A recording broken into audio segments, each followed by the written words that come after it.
Hey everyone, welcome to Professor Long's Lectures in Anatomy and Physiology. I'm Professor Long. We're going to be covering the female reproductive system in today's video. Quick disclaimer, we're in the coronavirus shutdown. This was originally a face-to-face course switched to online. So this is my method of delivering instruction to my students. So these lectures are intended for the students taking my courses. Hopefully it'll help you understand some information your professor may prevent extra or different information. So if you're in my class, this is intended for my Human Anatomy and Physiology 2 or Biology 2402 course. I just did a video on the male reproductive system, and we're moving into the female reproductive system. If you're following along in my note set, we're going to be on page 99. And actually, if I were you, I would find the back of another page. We're going to draw across it. We're going to do the ovarian and uterine cycles in the female reproductive system.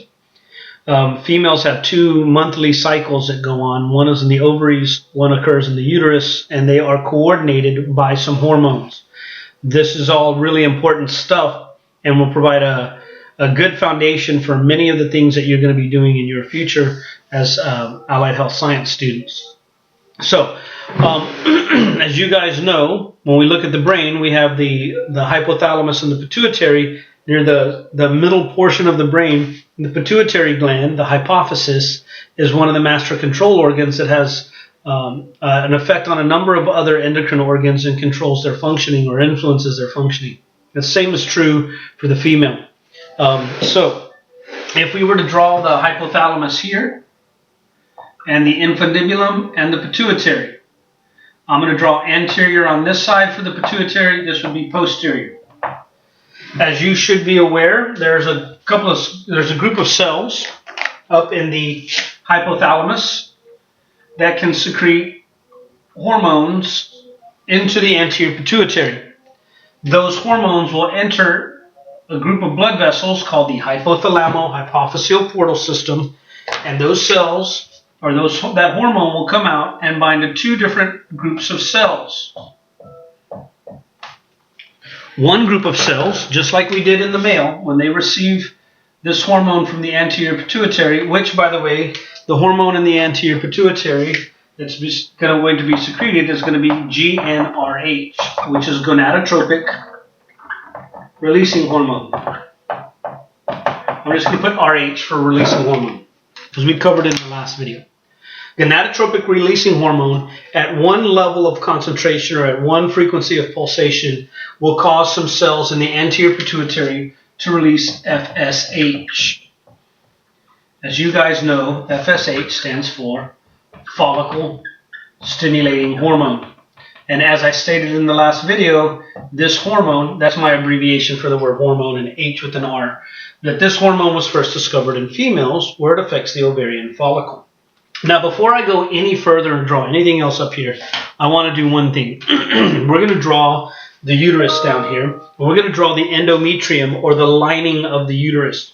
As you know, there's a perimetrium, a myometrium, and the endometrium. The perimetrium would be like the visceral pleura, although it's a slightly different membrane. The myometrium is the thick muscular layer of the uterus, and then the endometrium would be the blood lining of the uterus.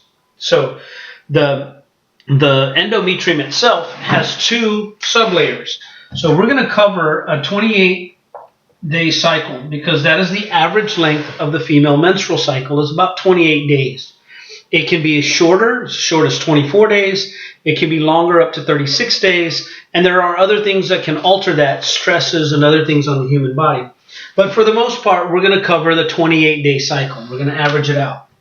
So starting on day 1, we're going to follow 2 layers of the uterus. And I'm going to do this way, all the way across the board here. This is going to be day 28. So if I estimate somewhere in the middle would be about day 14. This would be about day 7, about day 21. There are 2 layers to the endometrium. Okay. So one of the layers of the endometrium is this one that I have down here. And that layer, I'm going to write it over here, happens to be called the Stratum Basalis. The Stratum Basalis is the basal layer, and that's what Stratum Basalis means. That layer is never lost from the menstrual lining. The second layer of the uterus is going to be called the stratum functionalis, not of the uterus, of the endometrium. It's going to be called the stratum functionalis, or the functional layer. And when we start at day 0, or pretty much day 1, that layer is rather thick. And as it breaks off, it starts to be lost through menstruation for about the first 5 days or so, about the first week, but the flow starts heavy and then gets lighter and lighter. Okay? This layer is called the stratum functionalis.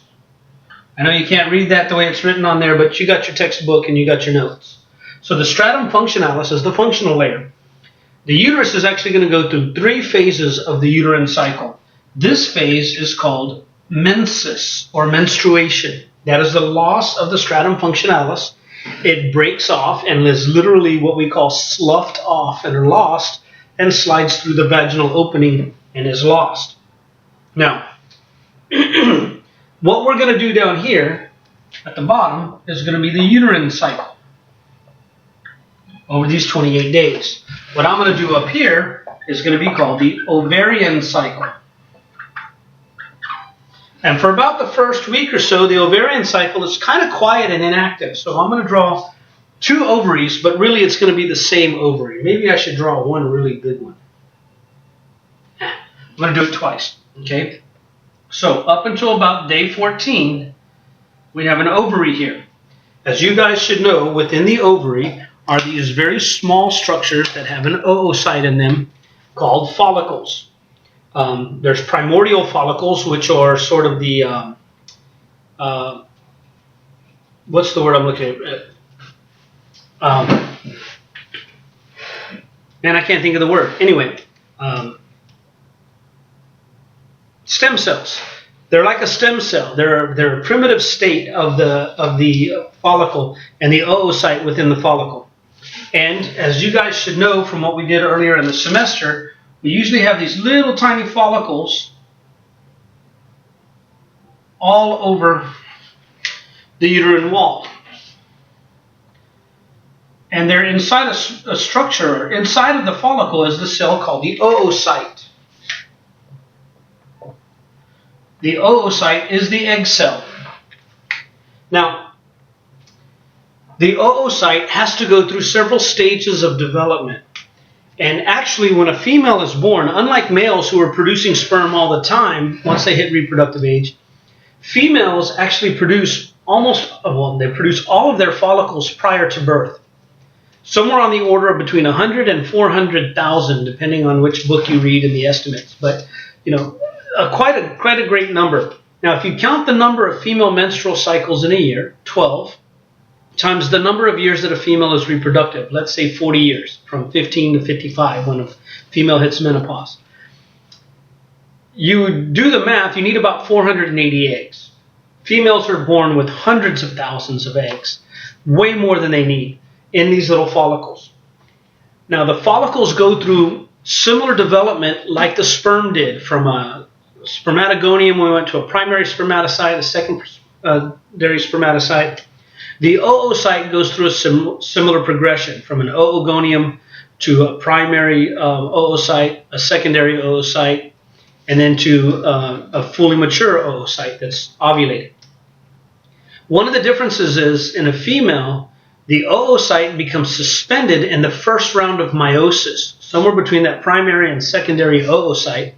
The cells progress through their meiotic cell divisions and then stop. And they get stuck in meiosis 1. And they're not going to continue through meiosis 1 and 2 until they are fertilized by the sperm. But for some reason, every month, when this FSH, which travels through the bloodstream, starts to target some of these cells, they start to enlarge and go through some level of development. So we'll go from a primary follicle to a secondary follicle. The secondary follicle will be a little bit bigger.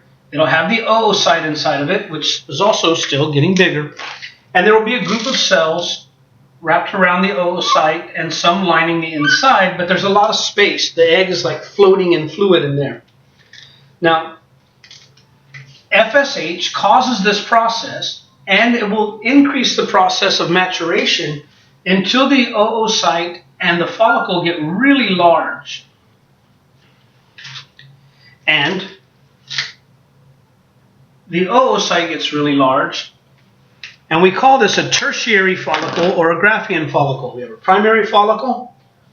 I'll write this out. There's a primary follicle, there's a secondary follicle, and then there's the tertiary follicle.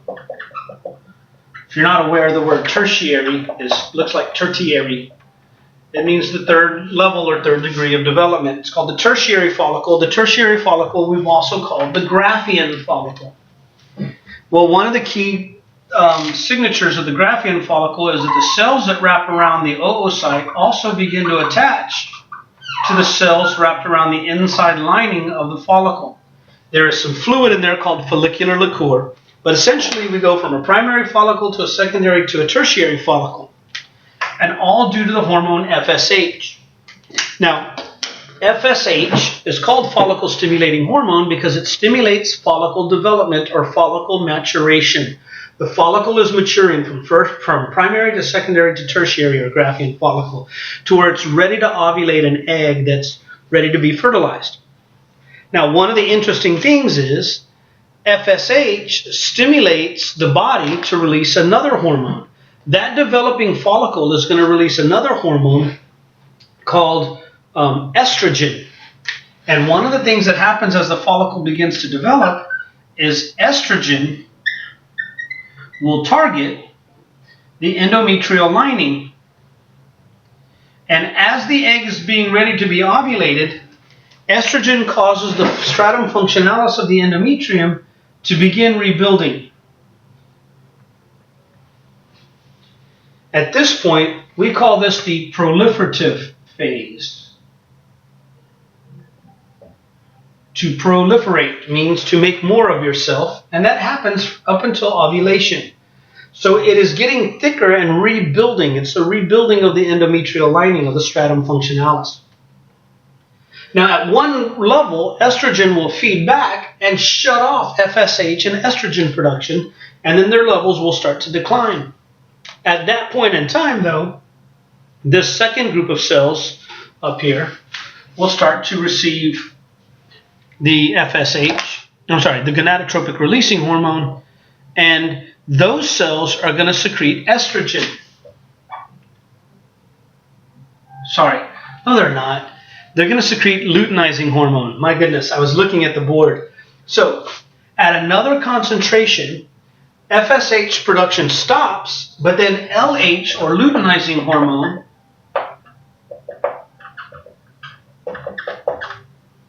secretion increases. And luteinizing hormone is going to have two effects. Number one, it's going to cause ovulation. It's going to cause this follicle to fuse with the wall of the ovary and release the oocyte surrounded by a little crown of cells, which later on we're going to learn is called the corona radiata, means radiating crown. But there's a little group of cells that are surrounding this oocyte as it was released. So that process is called ovulation. Ovulation is the release of an egg from a Graafian follicle. And that happens right about when estrogen has peaked and we're done with the proliferative phase. Now, I'm going to draw the same ovary, but I'm going to draw it again over here for a reason. Okay? Now that the egg has been ovulated, the remains of the follicle actually start to deteriorate. It will start to seal itself up and start to retract. Usually it stains a yellowish looking color, which is lutein is a yellow color. So this is called the Corpus Luteum. The Corpus Luteum is the remains of the follicle that stays inside the ovary. And the cells inside of there start to secrete progesterone. Progesterone from the Corpus Luteum is going to target the stratum functionalis and prevent it from being lost through menstruation, or prevent it from sloughing off. So it actually starts to thicken up and develop some little glands in it, And these little endometrial glands that develop can secrete some more blood and oxygen and nutrient-rich materials. And we call this the secretory phase of the of the uterine cycle. So our ovary is going to go through two phases. It's going to go through the follicular phase. In the follicular phase, the follicle matures. The second phase of the ovarian cycle is going to be called the luteal phase from the corpus luteum.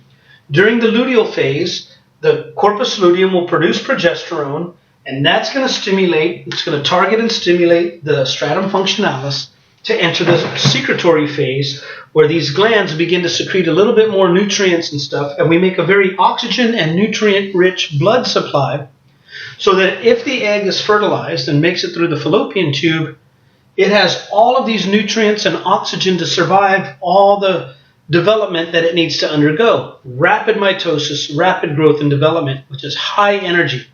Now, as you guys know, we need oxygen and glucose and other nutrients for energy. This cell is going to need lipids, it's going to need amino acids, it's going to need all the components to divide and divide and divide. Because that little cell doesn't have a mouth and a digestive system and a respiratory system and a cardiovascular system, it's going to absorb all of its nutrition from the endometrial lining. Now, one of the things that happens is, as the time progresses over these 2 weeks, the corpus luteum will start to break down and eventually turns white, called the corpus albicans. And when it reaches that stage, as it starts to break down and break down and break down and become the corpus albicans, it stops progesterone production.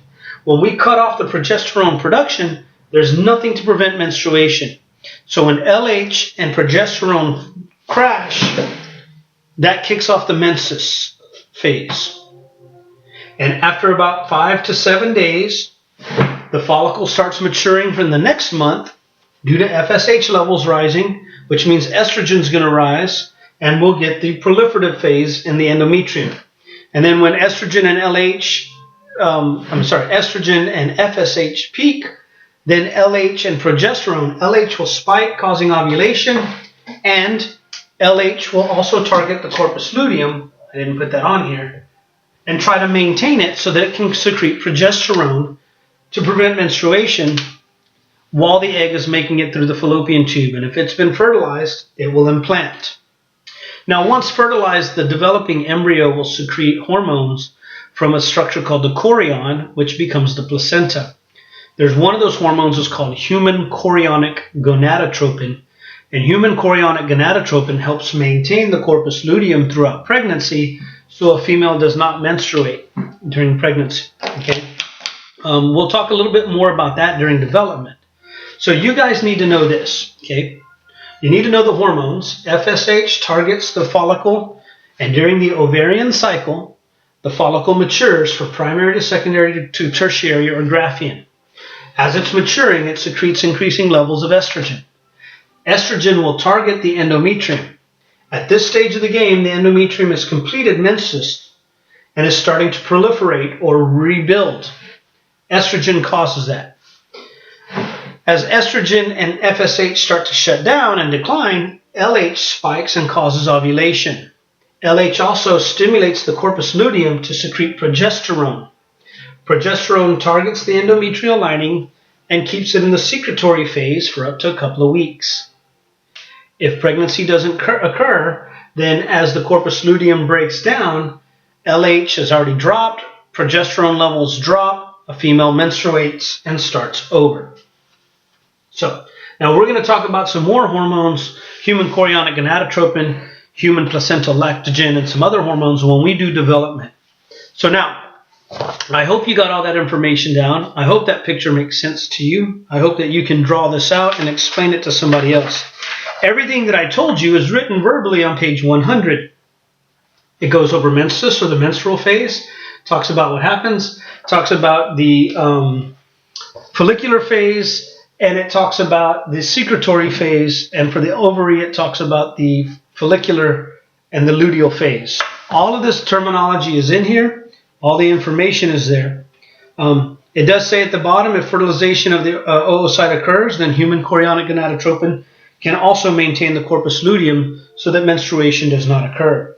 And progesterone secretion throughout the pregnancy leads to a lot of the beautiful hair, the glowing nails, a lot of the connective tissues. There's global effects on the female of these hormones as well. We're not going to go into all of those, but you can see that. It's called the pregnancy glow sometimes. It also mentions the hormone relaxin and human placental lactogen. Human placental lactogen prepares the mammary glands for lactation. It may even play a role in prolactin release so that females begin building up breast milk prior to the baby being born so that there's already a food supply. Relaxin is a hormone that starts to relax the pubic symphysis and the sacroiliac joint so that the hips spread a little and increase the size of the birth canal. If the hips were narrow like in a male, the birth canal is rather small. But as the hips spread, it increases the size of the birth canal for the baby's head to fit through the pelvic girdle. So relaxin relaxes the pubic symphysis and the sacroiliac joints, and the hips spread a little. That can cause a lot of discomfort for a female in the lower back, and it also leads to what is called childbearing hips. When a female bears children, the hips widen a little bit and then won't go back. That is not a sexist or misogynist term. It's an actual anatomical term. It's a scientific term for the spread of the hips that occur. Part of it occurs during puberty, and then it increases when a female has a baby. Anyway, so that's all of page 100. I'm going to stop there for these two cycles. Well, I guess actually we need to go over the female sexual function, which is on page 101. Essentially, it's somewhat similar to a male. When a female gets aroused, blood flow into the clitoris will increase. The clitoris has the same or similar erectile tissues to the erectile tissues of the penis, and the clitoris becomes erect. When it becomes erect, it will stick out beyond the prepuce or the foreskin of the clitoris. Some people call it the hood of the clitoris. So, and some people say clitoris, clitoris, same difference. Now, when the clitoris projects from the hood, that increases its likelihood of being stimulated. A rhythmic and continual stimulation of the clitoris or the vaginal walls and other erogenous zones on a female. The neck area, the lips, the breasts, and the genitals. When mechanically stimulated, they start releasing, or they start the peristaltic contractions of all of the smooth muscle, causing the female reproductive glands to begin releasing some of the chemicals. Some of those glands are called Bartholin's glands. Sorry, there was a gnat flying by. Bartholin's glands, not the Bartholin's glands, they're called the greater vestibular glands, and those glands begin to make some secretions into the vaginal canal, lubricating it, preparing for what's called intromission or insertion of the penis. So, and continual stimulation of the erogenous zones will continue to release the hormone oxytocin. Nipple stimulation and genital stimulation can increase oxytocin secretion. Oxytocin causes increased rhythmic contractions of the vaginal tube of all the tubes along the female reproductive tract. If they're stimulated often enough to where the contractions become very forceful and intense, then that's what we call the female orgasm. And that can come from stimulating the vaginal walls, the clitoris, and some of the other reproductive organs. It is now known that some females have what are called vaginal orgasms, where you can stimulate the lining of the vagina and they can reach orgasm. Some females have clitoral orgasms. You have to stimulate the clitoris, and some can have either or. What a lot of people don't realize, by the way, is that the sex is a type of communication amongst primates. You see it in chimpanzees, the bonobo monkeys, bonobo chimps, where they use it for conflict resolution. They use it to calm things down when there's stresses and other things. It is a form of communication, and it helps form what we call the pair bond for child rearing. And, in order to have a really good relationship, you have to have a relatively healthy sex life. And part of that involves communicating with each other, things that, turn you on, things that make you reach your orgasm, that increase the likelihood that you will reproduce and have children. And so it's important for females to learn their bodies and communicate that to their partners. Okay. A couple of things that happen during the process. Blood vessels to the skin of the face and neck and chest, to the nipples and the genitals, can dilate, increasing blood flow. It's called the sexual flush, where a female will get very red in the neck and chest area. The nipples can redden and enlarge a little bit. The breast tissue can enlarge with increased blood flow, and the genitalia can enlarge with increased blood flow, causing the labia and the clitoris to all become somewhat enlarged and very reddened. It also causes reddening of the lips and the blushing of the cheeks and dilating of the pupils. All of this stuff is going on during the female reproductive, what's called the sexual flush for a female. So anyway, that increases the sensitivity of all those organs. And I will give you one last bit of information. For males to reach ejaculation, one of the professors that I had many years ago discussed this in class, and it happens to be true. There happens to be, if you think, I'm going to erase some of this to just show you a quick picture, but there happens to be a type of jet that was made in England. The British military produces a jet called a Harrier jump jet. Okay? And on this particular jet, on the wings, are the jet engines. It's a military jet. Those engines have the ability not only to face this way so that it can fly, but they can turn and face vertically so it can produce thrust towards the ground. The beauty of these jets is they don't need a long runway to take off. They can lift up, and then the jet engines flip, and they take off.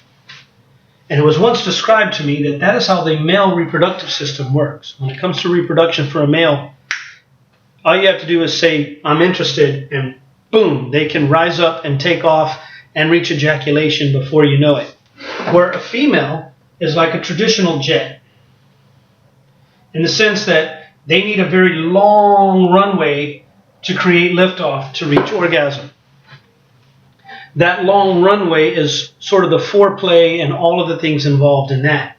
And so for females to reach the peak, there really needs to be this slow, continual release of oxytocin building up, and the increase and increase and increase leading to orgasm. Where for men, it's a rather quick process. So that's why foreplay and time together and all that intimacy leading up to the sexual act is important for females. And it's important for the proper female function. So I think, we need to be cognizant of that. It's not just a, hey, you interested? Boom. There's a process leading up to it. Anyway, I'll stop there. But that's really part of the whole female sexual flush and the part of the leading up to orgasm for females. There's a bunch of questions on page 101 to answer. I'll have some review sheets coming out for you guys. So, again, I hope you learned something. I hope you had as much fun as I did. And I hope to see you on the flip side. If you're in my class, folks, we got one more video and the semester's over. Kind of mixed emotions. Excited and happy, but sad because I'm going to miss a lot of you guys. And during this shutdown, I haven't gotten to see a whole bunch of you. And it's a bummer. Anyway, thanks.